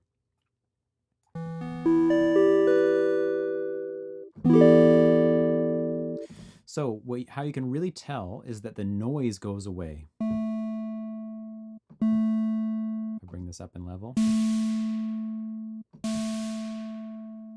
if I turn this off, it's hard to tell because the triangle wave doesn't have that much high frequencies to begin with, but it still gets muted over time. I'm gonna bring this back down. The Truth, welcome, hi. Could we submit some synth sounds for you to reproduce at the end of the live stream? That's a good question. Probably not today. I've been working on the computer so much today that my eyes are like googly. I'm already like, you see me rubbing my eyes because I'm googled out already. But I would be happy to do another stream. Maybe next week we could continue the sort of same topic and we could do that kind of thing, reproducing sounds. That'd be fun to try. I enjoy the challenge. So yeah, next Tuesday at 7:30 p.m. Pacific time, I'll be back, and maybe we could, if people are into it, we could do another stream on synthesis. I'm gonna run out of time in 40 minutes. I'm going for 2 hours today, and I've not even made one sound. I've just been explaining because that's the way I live my life, man. I say I'm gonna get into a thing, and then I talk about it for like an hour before I do anything. Okay, so we've got this moving decently. It's still getting like, this is a bit better.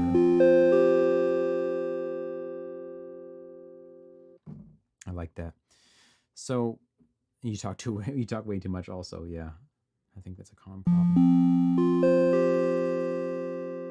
This is just a taste, right? You decide how long do you want the decay to be, blah, blah, blah, blah. You can just play around with these parameters until you get something you like. However, like I mentioned earlier, it is good to have a good ringtone. It is good to have an idea in mind before you begin, as in at least a feeling of, do I want it to go wow, or do I want it to go dong, or whoa, whoa, whoa, whoa, whoa, whoa.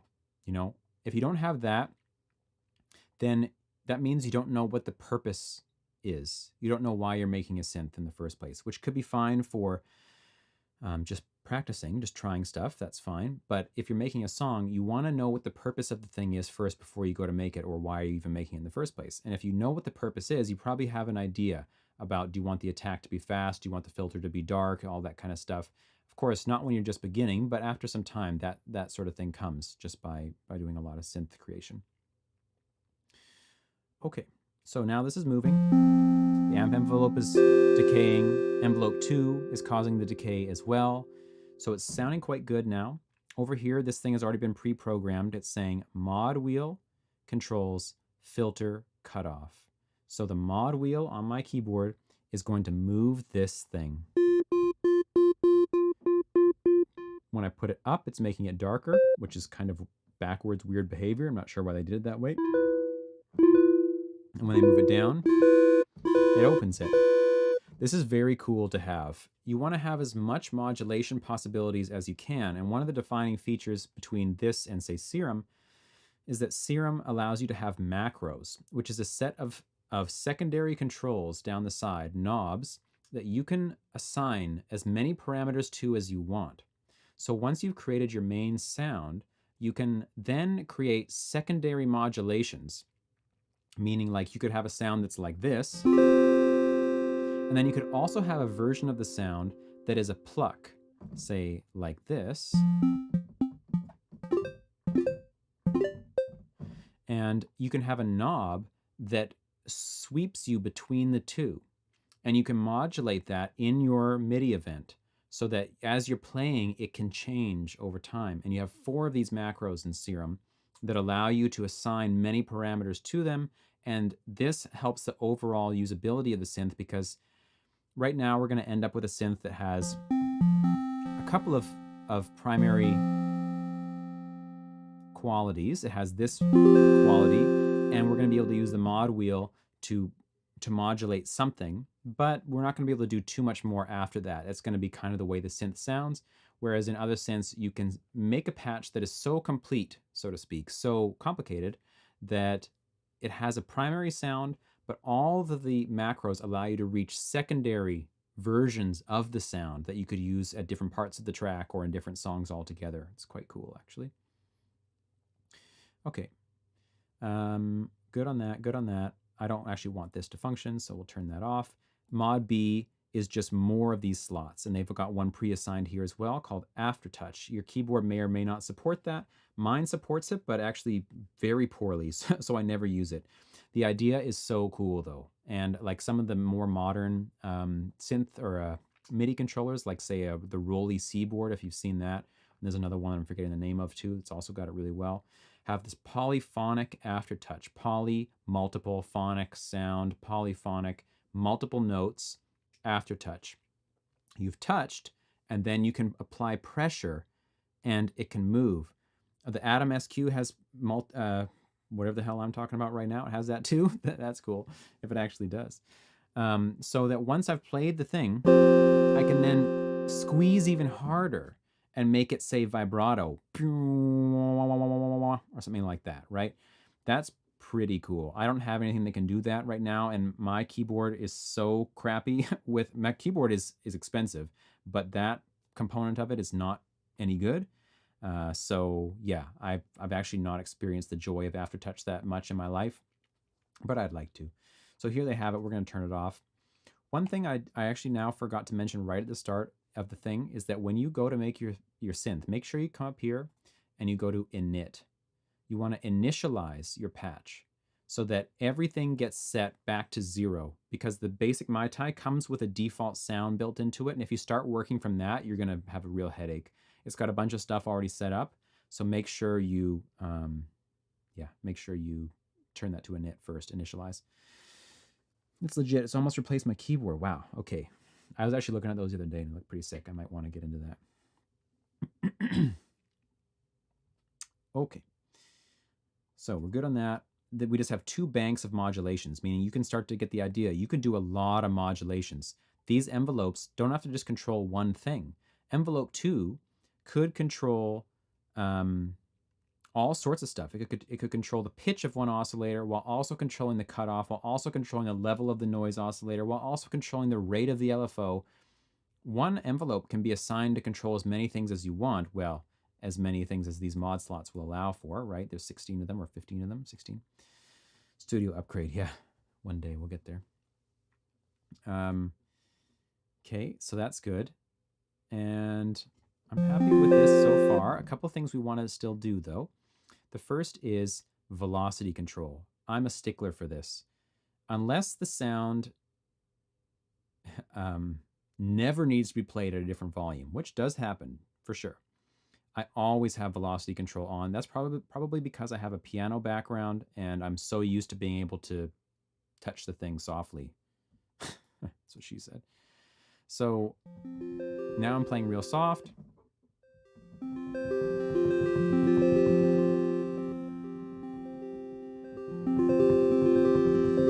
This is so important for me to have that.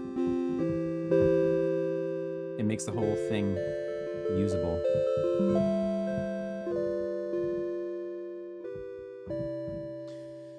So I turn this up right away. The degree that you do this is the degree that it's going to respond to velocity. It's pretty simple. Below here, it switches you between poly mode, mono mode, meaning you can't play chords anymore. The notes re-trigger. This is what you're going to use when you're making a lead synth or a bass or anything like that. A poly is going to be for plucks, for key sounds, for pads. And how many notes can you play at once? 8 or more. So this is going to also determine the impact on your computer. Let's see if we can make it work pretty hard.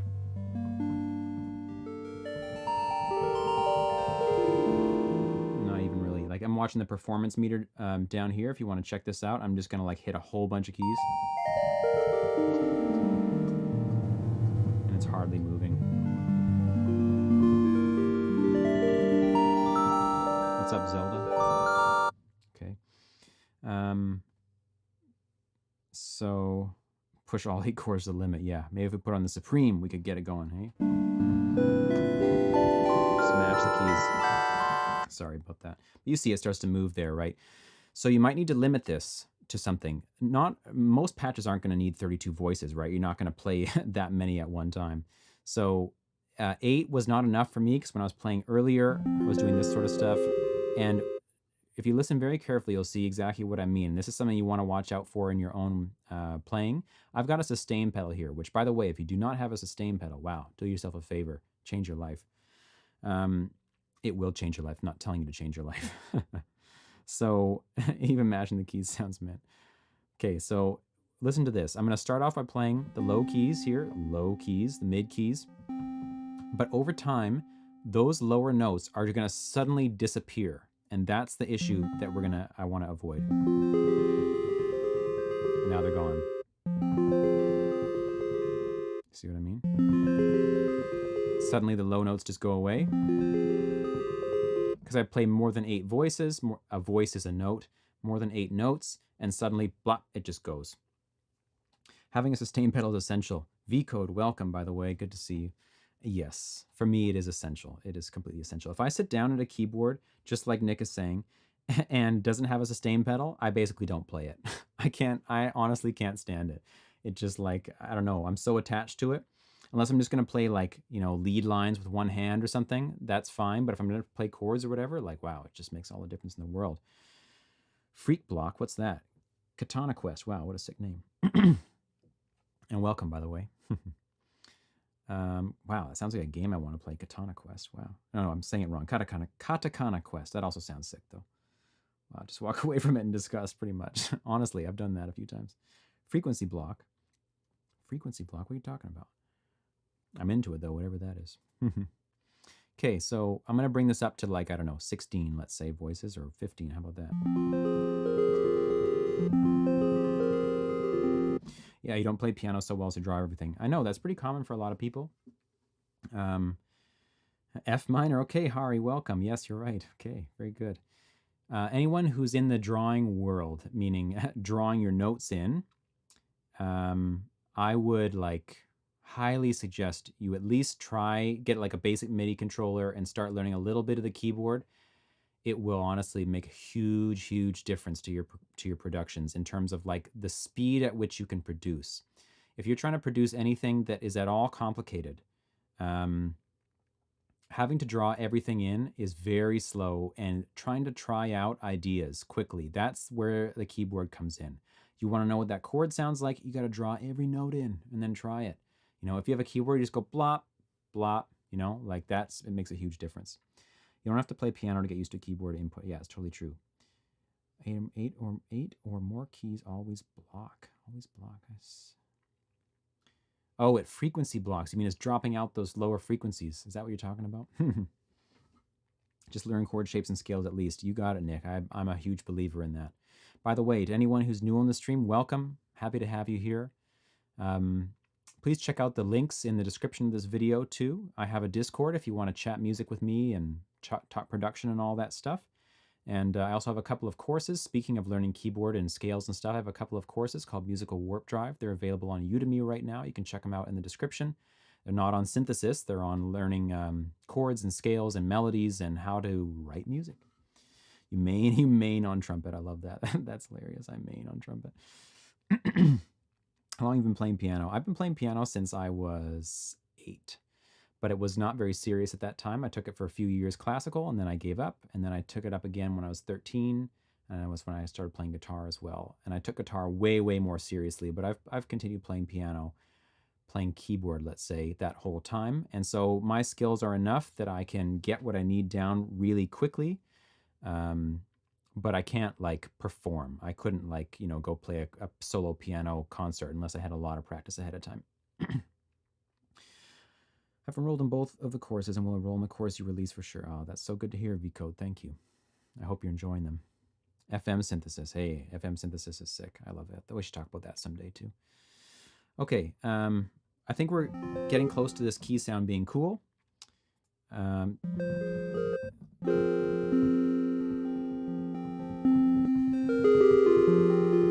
Play by ear and use the piano editor.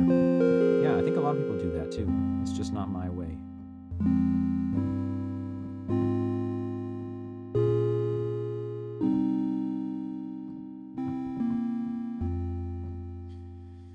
So the next thing we're going to do is just put a reverb on it, and then we're going to be happy. The built-in reverb on here is decent. It will get by. It will get you by for doing some basic stuff, but you know.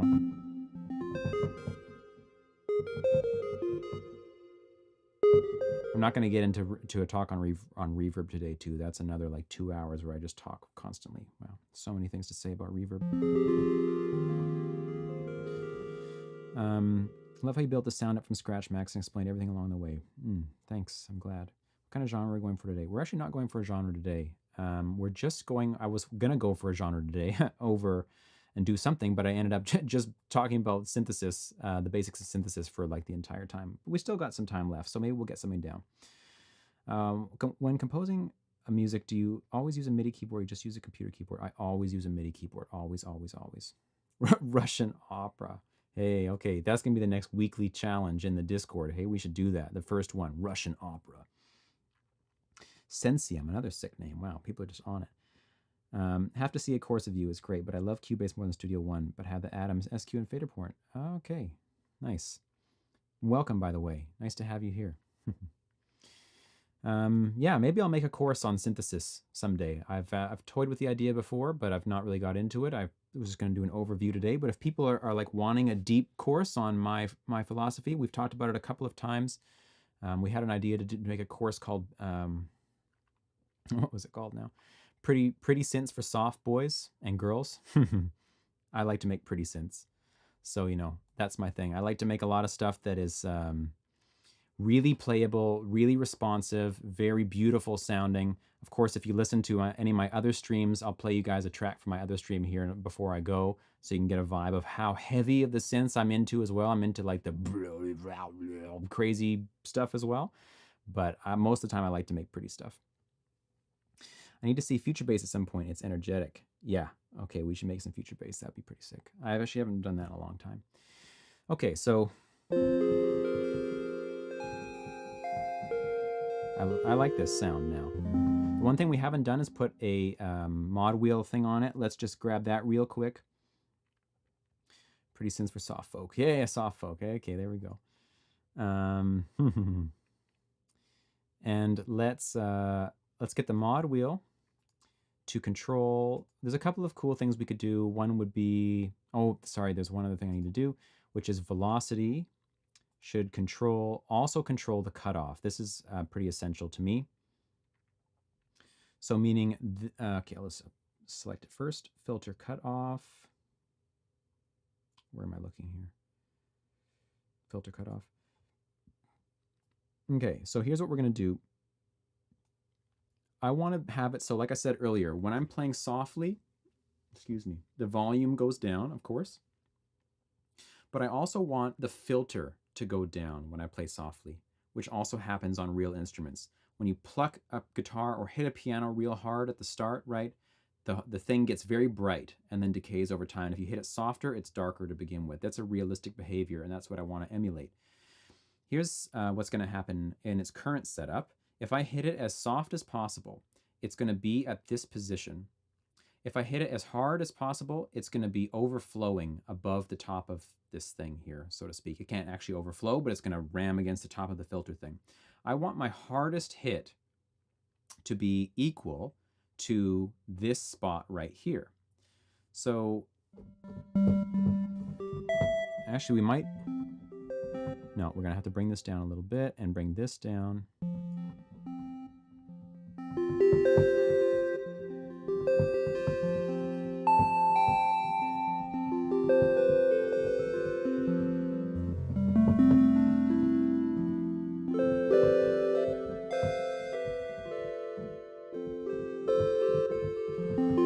So now I have double something.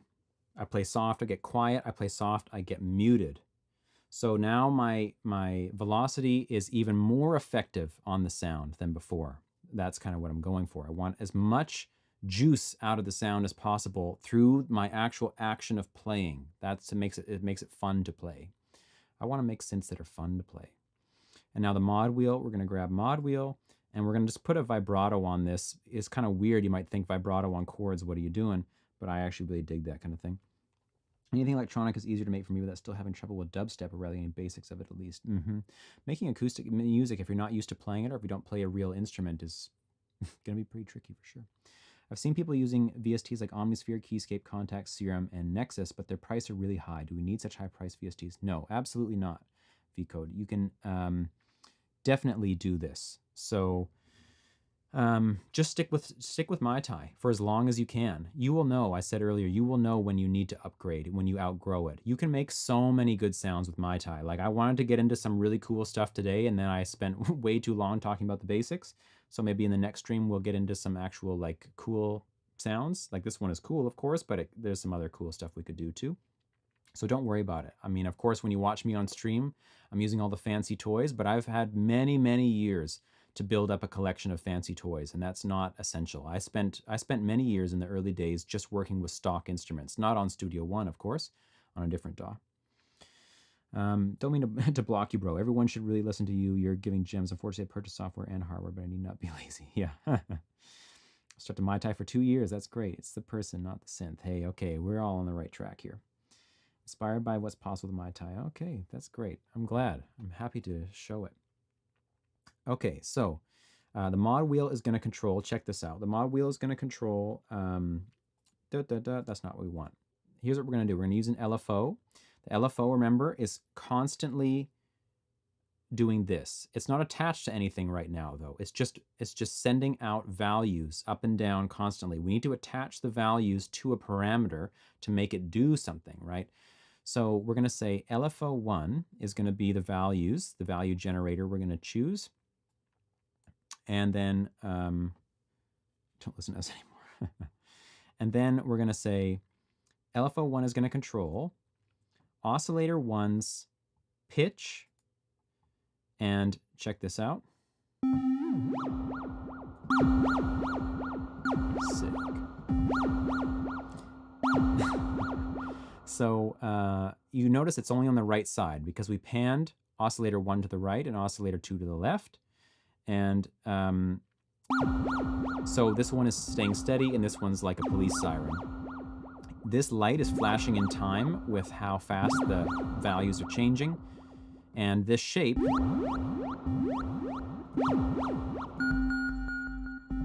is exactly what we're going to get, basically the shape of the modulation we're going to get. So I want to say LFO1 is actually going to control Oscillator 1's pitch and Oscillator 2's pitch. And it's not going to control it that much, it's going to control it this much. And it's going to control it at a rate of about 6 Hertz. That's around, maybe a bit slower, around my preferred rate for vibrato. That's the sound of the police, man. You got it. And what we're going to do now is use that secondary modulator, like I said, and that's going to be mod wheel. So now when the mod wheel is at its base position, we're not going to hear anything. And when I throw it up full, sorry, let me... That's the best sound.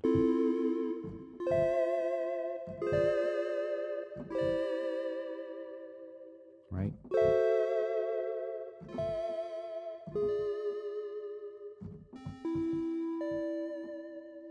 Sorry, VCode, I missed your message there. You really produce good music and stock instruments that Studio One has to offer. Thank you, I appreciate that. Yeah, great for lo-fi for sure. Speaking of lo-fi, everybody, if you're interested in lo-fi music in Studio One, hopefully tomorrow, or it won't be tomorrow, it'll have to be the next day. I've been working on a 9-part series that will be uploaded to YouTube all about producing lo-fi music in Studio One. And it will be a follow-along, step-by-step tutorial where if you open your Studio One and you follow along with me, you'll make exactly the same track I did. I explain every musical decision, every mixing decision, every production decision, everything. So that by the time you get to the end, you'll have a full lo-fi track or a loop that you can make into a track and understand exactly why we chose everything. That's been my goal, to create that for a while, and I'm excited to release it for all of you soon. I'd love to hear your feedback on it. So, okay, back to the matter at hand. We've now got my mod wheel. I wanna live in that sound, hey? Don't you? Just play major 7th chords all day.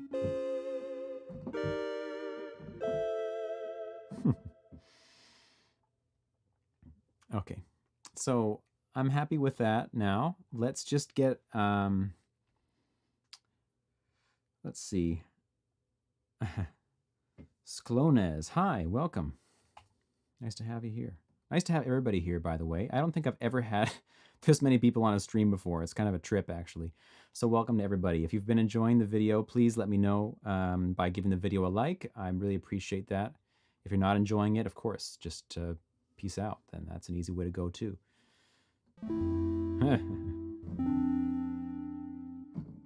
A new record, yeah, for sure.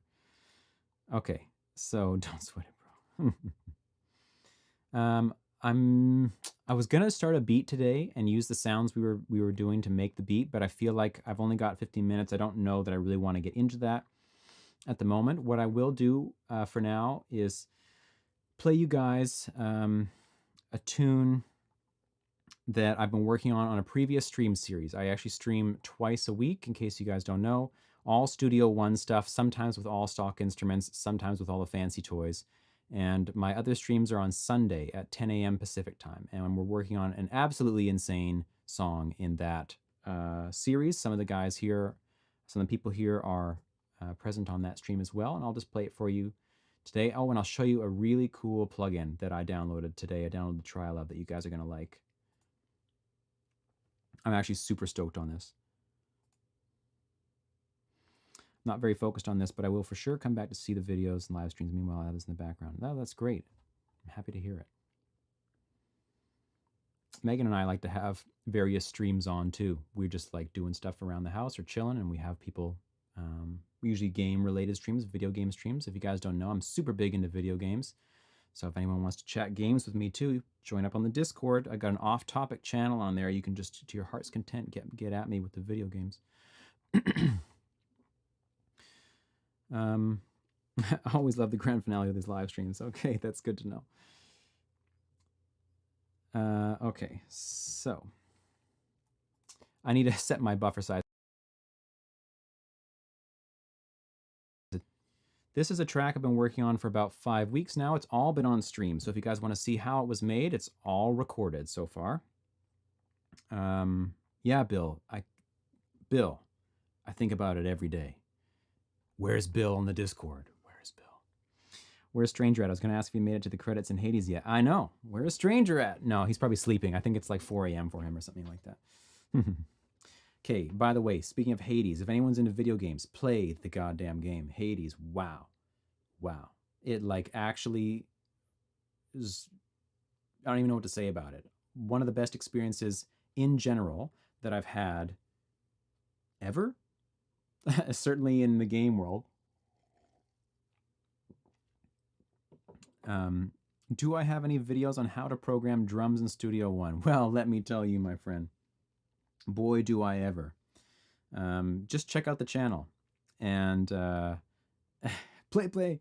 So just check out the channel, man. There's a few videos on there that is exactly what you're looking for. You'll see them there right away.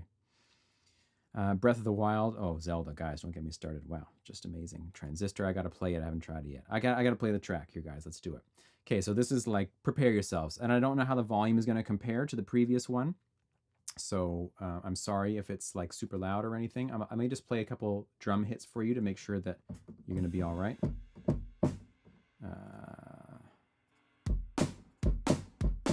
Okay.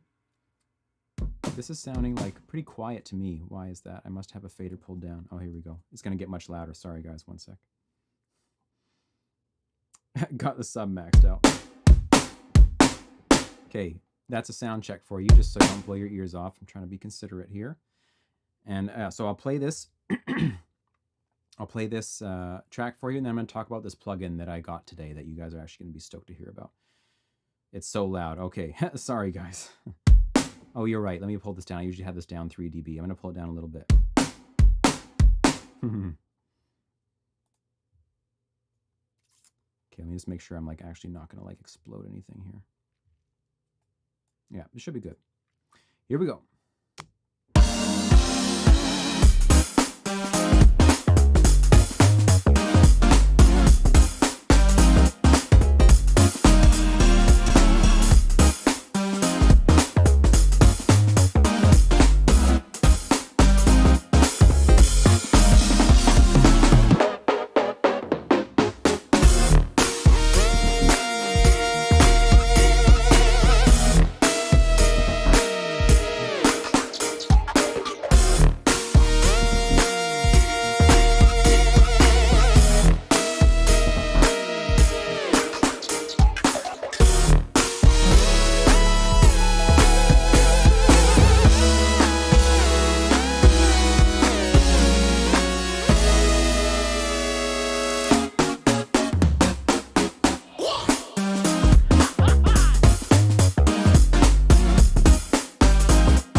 crazy. So if you guys want to like help me out with that or just check it out, just come back on Sunday at 10 a.m. Pacific time. I'll do one more stream on this series on this track. I've been really digging doing that series, and I hope you're going to finish it up. I was reading your comments just so you guys know I just wasn't talking during the track because whatever, song was playing. Yeah, so it's that track's almost done. Now let me show you the plugin that I was talking about. So a viewer got in touch with me through Discord. Really cool guy, and we've been chatting quite a bit. If you guys didn't know, by the way, like on Discord, of course, you can private message people. I don't know if that's obvious to you if you're new to Discord. In case you ever have something you want to chat with me about that doesn't make sense for the whole group, you can do that too. And he was talking to me about a plugin from Melda. If you guys don't know about Melda Production, they're like a super techie, really engineer-focused, in-depth plugin company that makes like 1 billion crazy plugins. They're pretty ugly, but they're like super functional. He was talking about this one called Spectral. Gosh, I can't remember now. Spectral Dynamics. Spectral Dynamics. And it's sort of similar to a plugin you might have heard of called Soothe 2. I'll get to your question, Hari, in just a sec.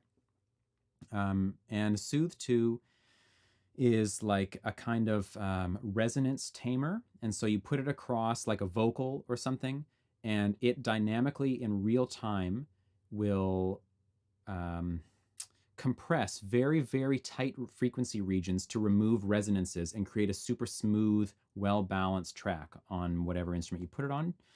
And so I was considering getting that at some point, and then this guy brought up this Melda plugin, and I thought about that, and that got me searching, and I found this new one called Gullfoss, it's called, sorry. It looks like this. And basically what it is something you put across. You can put across a single track or a bus or a whole mix. I have it on the whole mix here.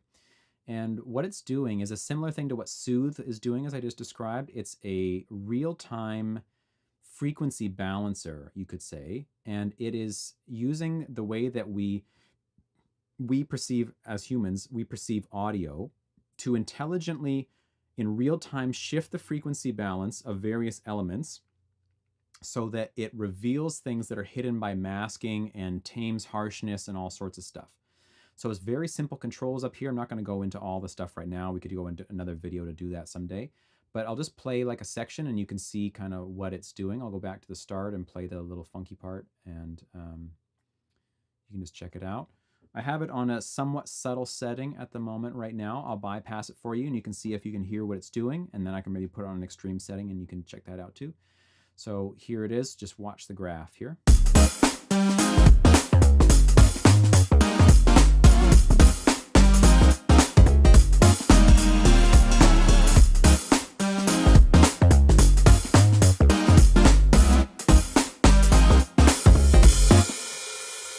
So it's continuously adjusting the balance of the spectrum to become basically smoother and flatter overall. Not flatter as according to a flat EQ curve, and not flatter as according to pink noise, but flatter as according to like the way that we hear, basically, to bring elements out of the mix and enhance clarity overall. So I'll just bypass it a couple times so you can check it out. Here's the original mix of the thing.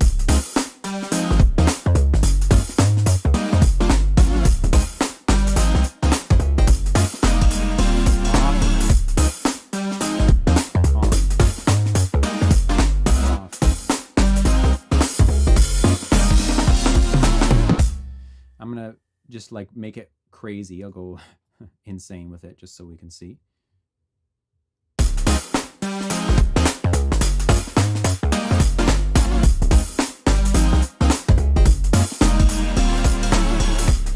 And then you can change like various parameters, the way it balances the thing.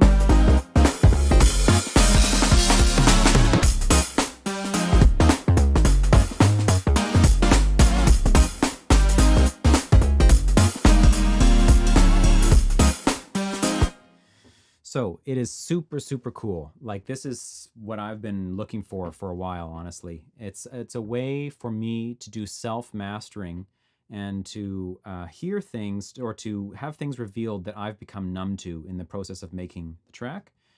So I'm using it on a trial right now, but I imagine I'll probably grab the full thing because I think it's actually just amazing. I'm going to try it on a few more tunes soon, and it's not like it's going to make some night and day difference. If your music sucks, your music's still going to suck, and if it's awesome, it's still going to be awesome. But I think it gives like that last, 5% polish on top that is sometimes hard to do when you've been listening to your own track the whole time. That's my interpretation of it anyway. It's like room correction software. It is sort of in a similar way like that. Yeah. It'll more clearly and fully suck. Exactly. You'll know exactly how much it sucks when you put it on there. Okay, so Hari, you had a question that I'll answer before I go here. How do I make a chord instrument channel? I would make a chord instrument channel trigger through a new MIDI channel. I have no idea what you mean by that. How do I make a chord instrument channel trigger through a new MIDI channel? I don't know. I don't know how you do that. I don't even know what that is. Are you able to explain it a bit more? I could maybe help you if you did. I'm happy to hang out with you guys just for a few more minutes here. If you have any more questions that you'd like to have answered or anything, then, oh, that question is a mistake. Okay.